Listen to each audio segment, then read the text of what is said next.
Well, we're joined now by Michael Wegier, Chief Executive of the Board of Deputies of British Jews. Mr. Wegier, thank you so much for joining us here on the programme. Some very upsetting testimonies there, of course.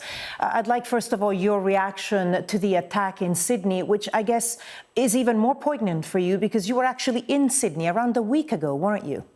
Yes, that's right. I was part of a delegation of Jewish community leaders from 7 countries, the 7 largest Jewish communities outside of Israel. And we were in Australia for a week, mostly in Sydney, to meet with the Jewish community, learn about the challenges they're facing with regards to anti-Semitism. And this was the main focus of our conversation because Australia, like many other Jewish communities around the world, has been grappling with anti-Semitism really from before October the 7th, 2023, but even more so in the aftermath of the Hamas terror attack on Israel. I was staying in a hotel very near Bondi Beach. I went to the beach quite often, and at synagogue 2 Sabbaths ago, I was in that Chabad synagogue which arranged the event today. So it's both personal and very, very shocking. I cannot say that I am surprised by what happened because Australia has suffered a number of attacks in the last couple of years. Nothing as serious as this, of course, but the upswing in anti-Semitism there has very much shaken the community. It's a community that arrived in Australia mostly after World War II, after the Holocaust, although the first Jews arrived in Australia with the convict boats from Britain. So it's a very, very long-rooted community in its origins. But most of the Jewish community in Australia are the descendants of Holocaust survivors. And so that's the context in which they live their lives. And so you mentioned that you went there in part also to find out about the challenges that they're facing. What were the similarities or perhaps differences between the challenges faced by the Jewish communities in Australia and the challenges faced by the Jewish communities here in the UK? I was struck by the similarities. They too saw an extraordinary increase in anti-Semitism after October the 7th. And it's important to say that the sharpest upswing was long before Israel reacted to the attack by Hamas on October the 7th. And they've been dealing with huge amounts of abuse on social media, on violent assaults, arson, firebomb attacks on a synagogue, one of which was almost completely destroyed in Melbourne, which I visited about 10 days ago. My colleague in Australia, who has the equivalent of my job at the equivalent of the Board of Deputies there, the home where he used to live was firebombed and destroyed.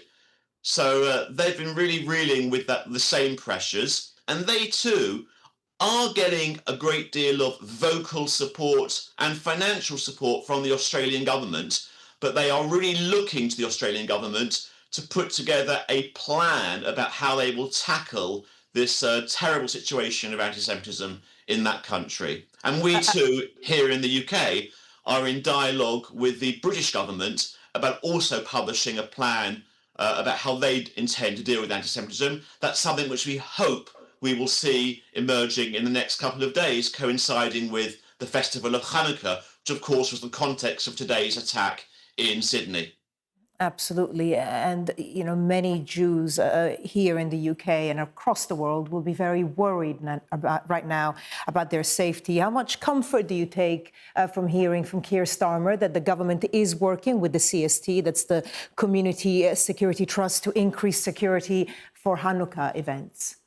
Yeah, so we've been in touch with the police and with the government today, both CST and us at the Board of Deputies and other communal organisations, and we know they are taking this very seriously. And as you correctly say, Barbara, they have increased police presence, and that's important, it's necessary, but it's insufficient. We need to see really a long-term strategic plan from the government about how they're going to tackle anti-Semitism at every level of society.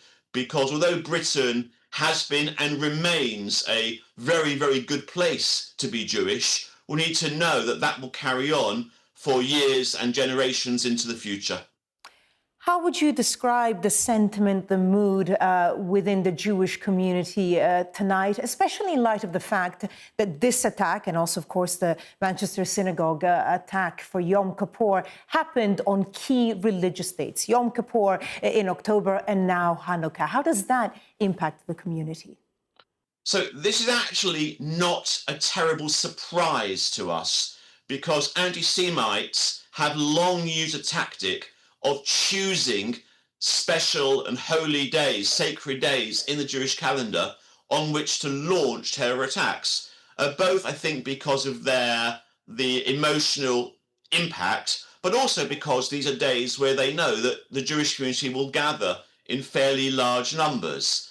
I think it's really important to bear in mind that we are a very resilient community. This evening, Hanukkah celebrations have been happening all over the UK, as in all over the world, and we will not allow events like this to stop us meeting in our synagogues, public Hanukkah candle lightings, in our schools, Jewish communal organisations. We will always do so in coordination with the police and with CST, the Community Security Trust. But our Jewish life is far too important, far too significant for us to ever allow ourselves to give in to terrorists. I absolutely, hear what you're saying, and it's very emphatic what you're saying. I'm just wondering, on a personal level, are you hearing more and more stories about members of the Jewish community perhaps being more hesitant about showing obvious signs of their religion? I'm thinking sometimes necklaces with the Star of David or skull caps for men and boys. Are you hearing those stories too? And do you think that hesitance might get worse in weeks to come after this attack? So, yes, one does hear some of that, and it would be dishonest of me to claim otherwise. But I think one hears much more of a journey in the other direction, of people who sometimes colloquially we call October the 7th Jews, people who were so shocked by what happened in Israel on October the 7th, for their most terrible attack on Jewish life since World War II, that they've actually further engaged with Jewish life. They have come to synagogue more often. They have worn Jewish symbols more often. So I think we have seen in both directions some people being more reluctant to display their Jewishness publicly, but other people being more drawn to do so, exactly in a sense to show the anti-Semites, the terrorists, the extremists, that they will not control our narrative and our story. Michael Wegier, Chief Executive of the Board of Deputies of British Jews. Sir, thank you so much for having shared your views with us and the views of the Jewish communities in the UK. Thank you.